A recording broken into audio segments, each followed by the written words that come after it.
abounding in the work of the Lord. That's a calling.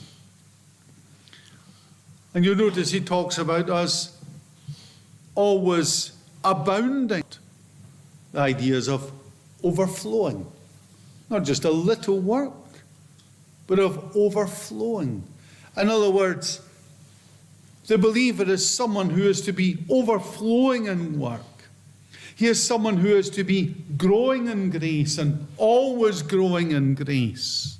Always pursuing a life of holiness. Always pursuing a life of service. And seeking to be growing and advancing and making progress continually. In other words, we're not to rest where we are, thinking we're doing quite well. We're not to slow down because, well, we're getting near the runner do towards the end of the race. Does he relax?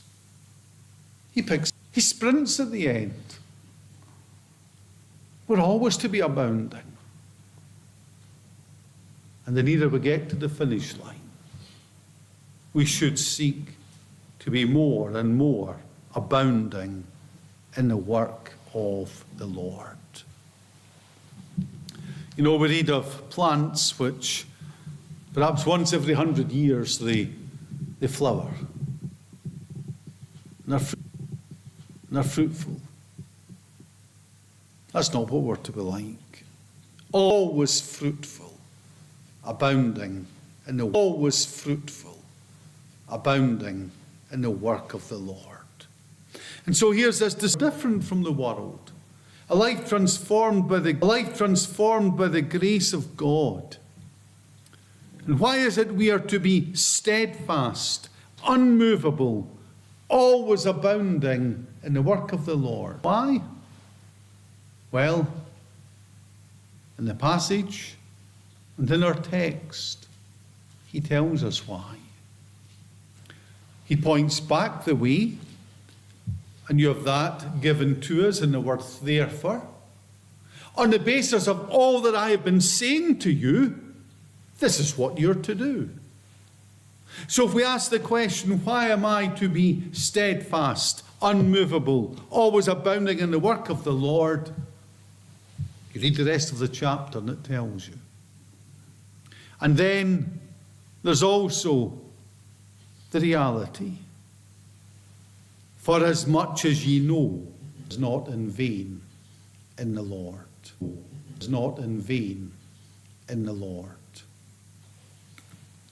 Three things which encourage us and motivate us to be always abounding in the work of the Lord.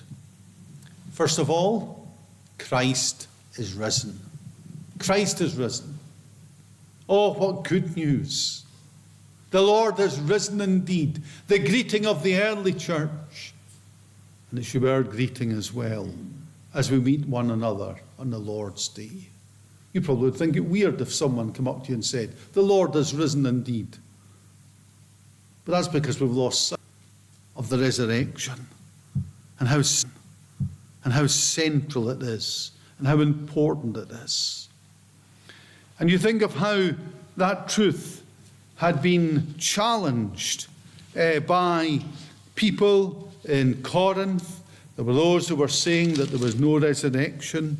Now, if it be Christ be preached that he rose from the dead, how say some among you there is no resurrection of the dead?